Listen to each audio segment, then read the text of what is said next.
humilde opinión, la información, el conocimiento, la experiencia que compartiste ha sido única e invaluable. Estoy alucinando, estoy más contento.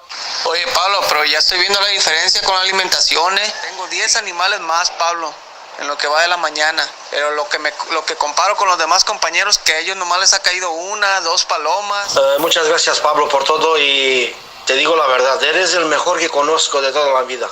Sobre palomas, nadie no te cuenta nada. No te lo había dicho, pero bueno, te lo voy a decir porque la verdad que es parte de lo que yo he cosechado de tu lado, así que quedé como claro ganador en la provincia de Buenos Aires. Pablo, también me dieron la noticia el sábado en el Enceste que ya era campeón absoluto del campeonato de Palomar, campeón Palomar.